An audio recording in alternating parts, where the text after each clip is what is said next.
Well, welcome to our first formative of semester number 2. We had a great session with Mike leading us in Lech Lecha, and this class is going to take us to the end of Lech Lecha. So when we return to class on Tuesday, and this is due, by the way, Tuesday morning at by 8, not Monday morning. But this should get us to a place where Ella can bring us to the next story that we'll be studying. So this was you can read from here, or you can read from your packets that you have, because this is first story, lines 1 through 7. I found 4 questions. I know we've spent a lot of time on this, but this is going to be the final time that we actually look at this. Why don't you list the questions that you find in this story, and I'll since I found 4, why don't you find 3? All right. So here is my first question, right? I hope you noticed this, that it says Sarah was infertile. She did not have a child. Why is this said twice? Why would you need to actually say something like this twice? If I say it once, it seems to me that's kind of extra. And secondly, if we look at this, it's saying actually something twice that is not positive, but 2 negatives. Now, you know, because you've studied math before, you know that a negative plus a negative equals a positive. And check this out, actually, in terms of how we interpret the Torah, there is a rule called mi'ut achar me'ut, a negative after a negative, and it comes to rabot, to include. So just like the math, it actually works the same way. But you don't have to hear it from me. You can hear it from a master Talmudist, Rabbi Dina Weiss. So I'm going to actually play her piece for 1 second. I'm going to find it right here, and I think you're going to really enjoy what she has to say. Let's see if I can get it here. Here. No, not there. Sorry. Here it comes. I'm going to get it. Don't worry. I'm going to get it. Here it is right here.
Okay, so that is her piece, and I hope that explained much better than I did. This is a great. I just happened to be taking a Talmud class with her, and wow, that's so.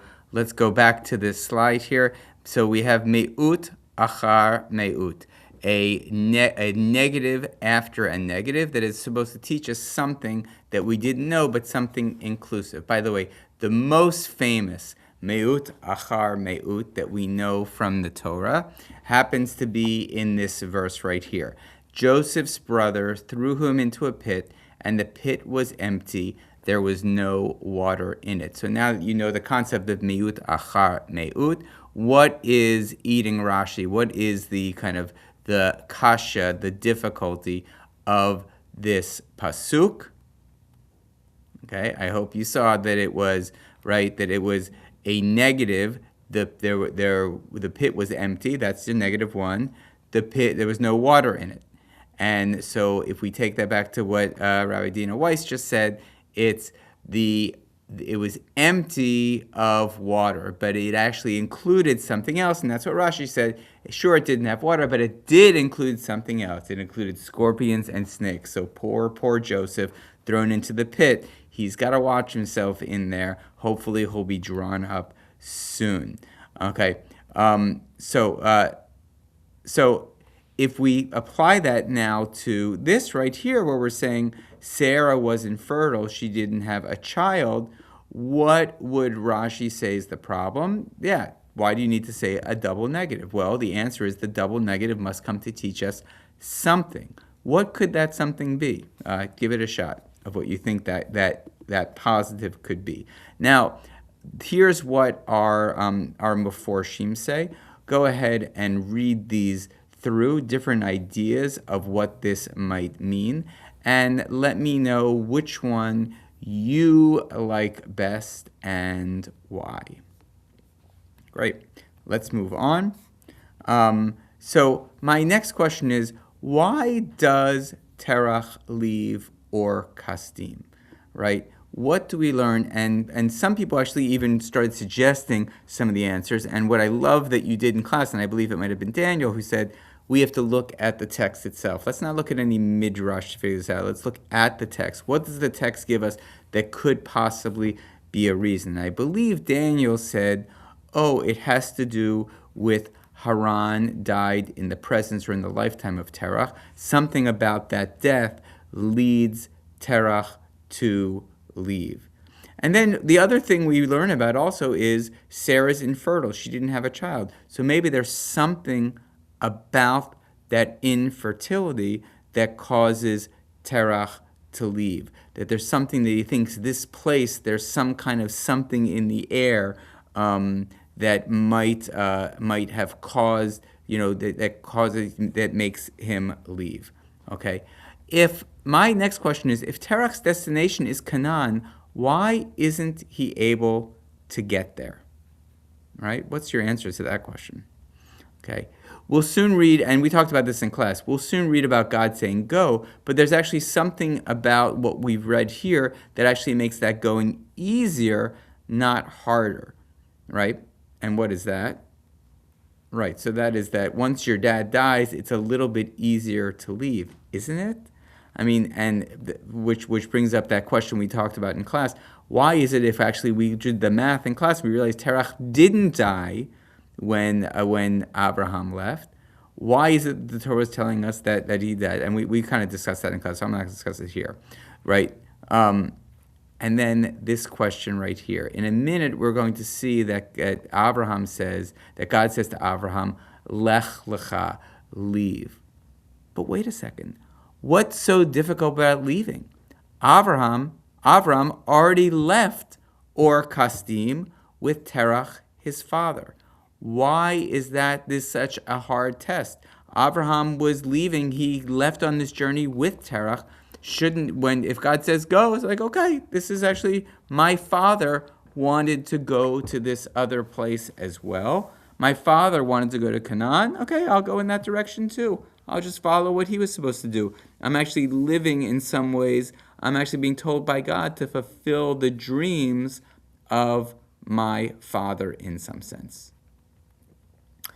So here we are. This is line 8 of the packet. A famous line in the Torah, right? Lech lecha me'artzecha mi'moladecha mi'beit avicha el ha'aretz asher areka. I think I had to learn that when I was in 5th grade by heart in Miss Denon's class. I have got 4 questions. Can you find 3 questions, please? All right. So my first question is, why does it say go lecha? Why doesn't it just say go, right? Go from your native land. What is this actually to or for yourself? What does that actually mean? What does that actually lecha mean? Should it be translated go to yourself, go for yourself? First of all, which one, right? Because we know that lecha means something, le means to or for, cha in the end is you. So what might that mean? Go to yourself, go for yourself. First of all, so for this question, tell me which translation are you going with, and why? Is it God said to Abraham, go for yourself or go to yourself, right? Which is it? Okay, so By the way, I'm hiding this.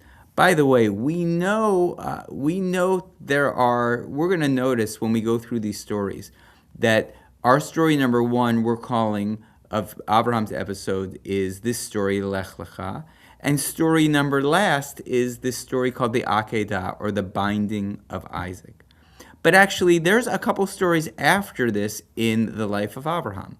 Number one, Sarah dies, and Abraham buries her. Number two, Abraham actually marries another woman named Keturah, has some other kids. Number three, Abraham finds a wife for his son, finds a wife Rivka.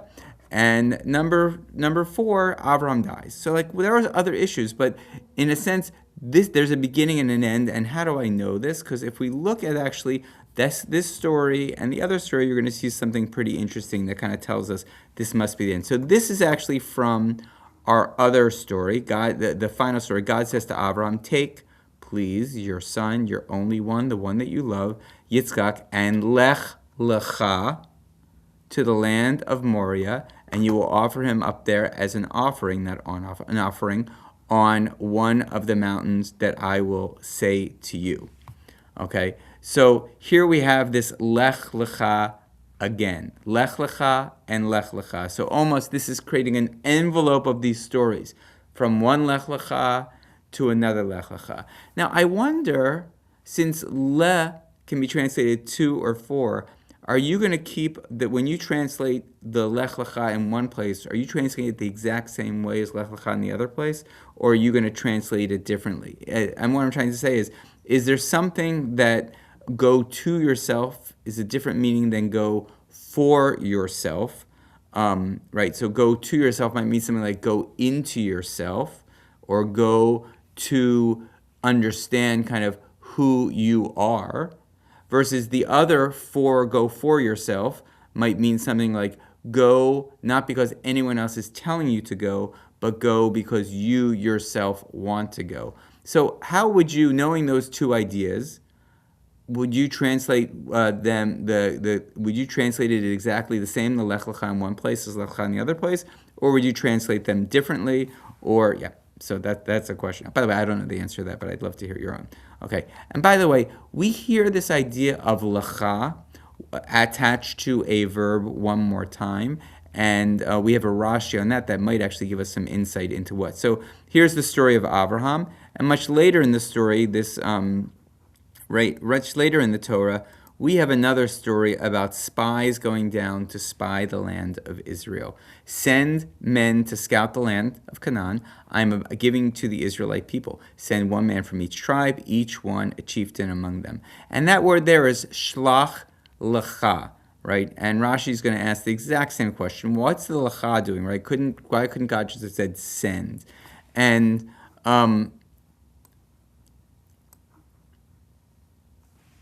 okay, and sorry. Okay, so here's what Rashi says. The word lecha means according to your own judgment. So God is saying, I do not command you to do this, but if you wish to do this, then you, Moshe, can go ahead and send these spies. I know the land is a great land. You don't have to send spies. We can just walk right into the land. But if you feel like you need to, then you go and do it. If you feel like the people need it, then, and by the way, we know they come back with a bad report. They never get into the land. We wait now then 38 more years in the desert, and only their children get to go into the land of Canaan. So by the way, so putting this lecha, which we just learned, does that give us any insight if we transfer that idea from the spy story to this story? Does it help us understand what these lech lechas are doing in the first story and the last story? Okay. Now let's just end by looking at what Rashi says about each of the lechas of the Abraham story. So here we have him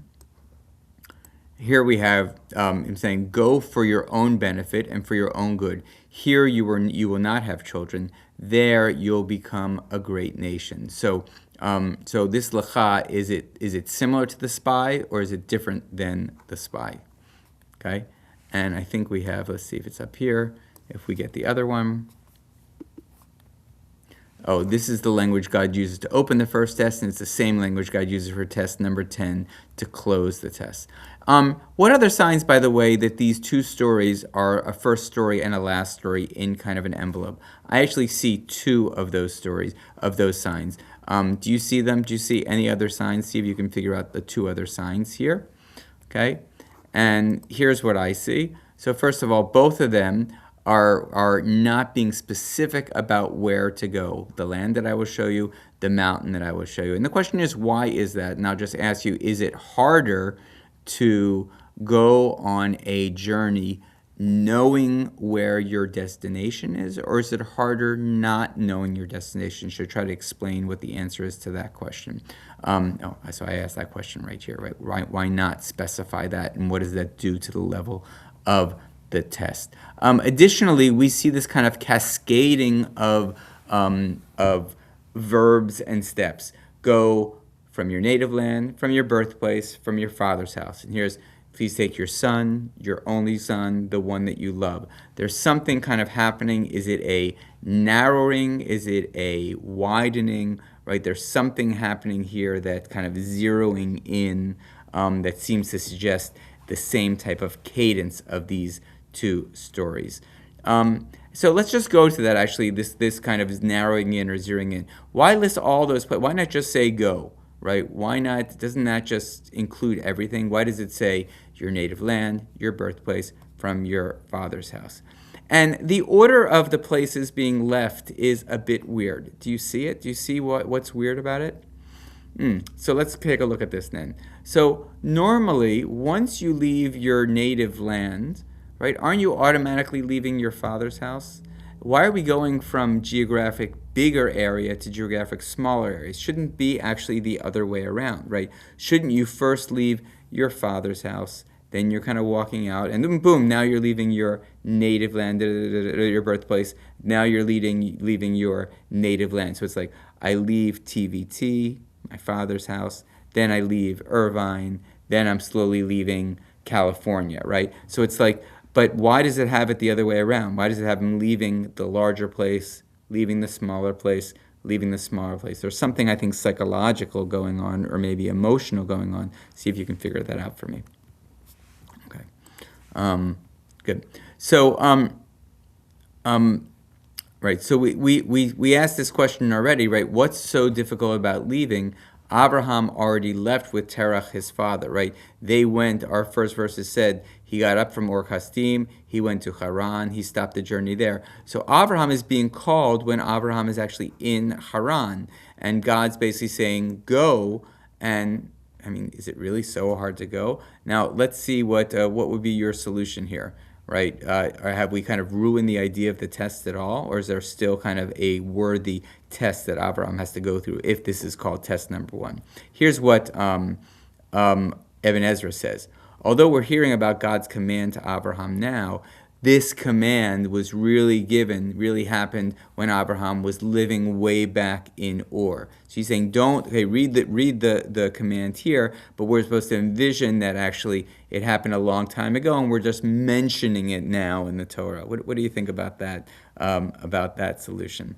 I taught a class very similar to the one. I mean, I hope that this class is actually better. I hope I'm doing more homework and getting it for you guys. But this class was taught in 2020, and here are some answers that some of the students there gave to what's happening here. So Ito says, leaving everything behind with a concrete plan is normal, but having some vision and deciding it's true and leaving your life behind is very brave. Ava says the following: the difference is that Terach did this on his own volition. Abraham was requested to do this. To do something for yourself and to do something for others are two very different things. Eli Noah says it's more of a big deal for Avram to leave what he knows and start out on his own and start over and discover himself. The amazing part is more about the journey than about the leaving. Lucy says the Terach did not arrive at his destination that he wanted to reach, so the challenge still remains for Avraham. And Leah Liederman, how about that? Micah, maybe the Torah isn't talking about leaving a place, but leaving behind the beliefs of his fathers and how he was raised. So Leah is saying it's not actually a geographical leaving that is hard here.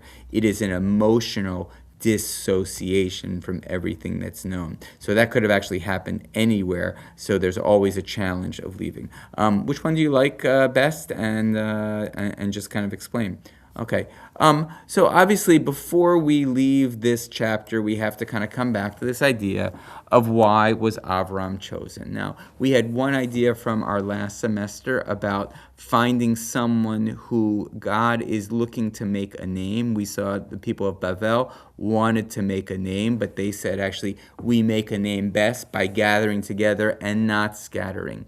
And now we have, so Abraham is said, you make a name by going. You make a name by disassociating yourself. You make a name by leaving. You make a name by scattering. So I'm going to call that answer number 1, that God is basically chooses Abraham because Abraham is a person who is willing to scatter, break ties, and leave. Okay. Number 2. Why Abraham? Do you have any other ideas at this point? Okay, here is an idea that's going to come from Tzvi Grumet. So he looks at this verse right here, and Terach took Abram, his son, and Lot, son of Haran, his grandson, and Sarai, his daughter-in-law, the wife of Abram, his son, and says, these are all extra words. What are these extra words doing here? What are they trying to fundamentally push on the listener? All of these people are being listed, and their relationships to Terach are being listed. This is a family that has close ties. Every relationship mentioned in the verse is unnecessary. Torah already informed of these relationships, that the Torah repeats and emphasizes the familiar bonds. It seems the Torah wants us to focus our attention on the importance of family for Terach. Terach effectively invents the concept of family. And I guess what now we have this sense of there is a tightness of family, and what is actually Abraham asked to do? Abraham is asked to dissociate himself from that tight family. So all of a sudden now we're seeing actually this is a test. And one question we're going to ask in a moment is, actually, did Abraham do what he was being asked? Did he dissociate? We'll check that out in a second. But okay.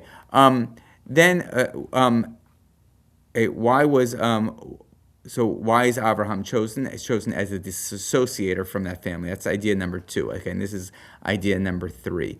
This idea of Sarah being infertile, she did not have children. Like, there's something crazy about this, and I was talking with Ella today, that here we have someone who's supposed to be a father of the Jewish people. But to become a father, there's really one thing you have to be good at, and nothing else. That one thing to be a father that you have to be good at is having a child. And here we see the person that Avram is connected with cannot have a child. By the way, it's kind of interesting. I wonder why, and here's the question. Why is it that that it's Sarah who can't have the child? Why couldn't it be Avram who can't have the child? I wonder what's that all about. Like, how does that change the story? Like, what if we knew here that Avram was infertile, he could not have a child? How might that change our story in some way? I think that's a pretty interesting question.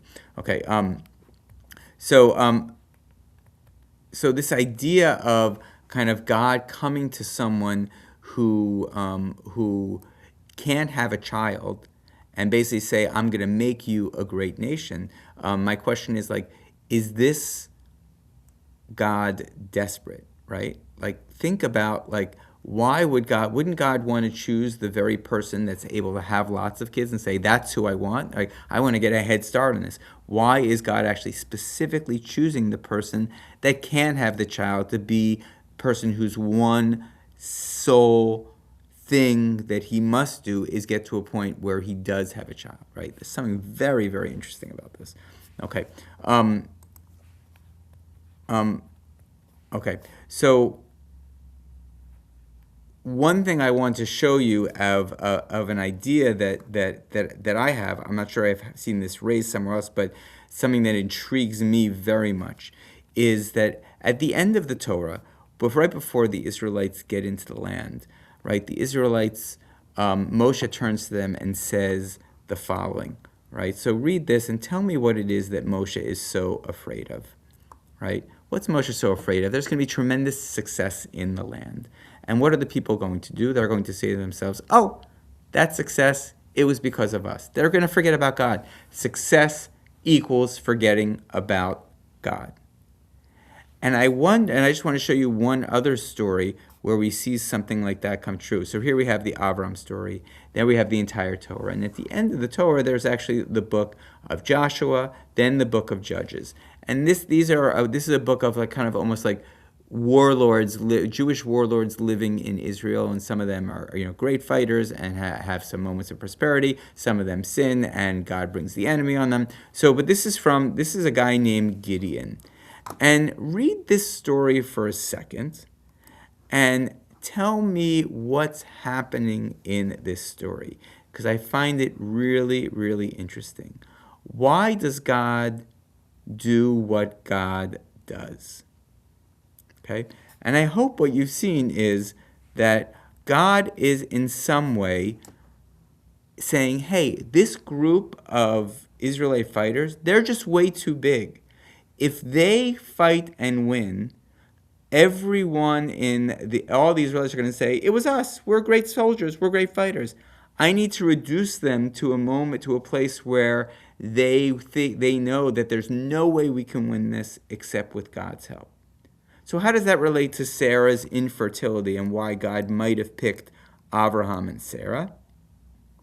Okay, so maybe it's very much because Sarah was infertile, that she's never going to say, oh, my ability to have children is because of me. No, it's completely because of God and God's connection with this family, right? So in a sense, as we lower the ability of people, we heighten the agency, we heighten the power of God. So maybe God specifically comes to someone who has some disabilities, some difficulties, because God is saying, through this person, my power, my glory, my who I am can kind of shine the brightest.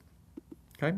So that we've got three different ideas about why Abraham. Here's our kind of little summary right here. And which one do you find most compelling? Okay, and why? Okay, and last thing I want to talk about is we saw that that maybe God picked Avram because of the tight connections that his father has with the people, with his family.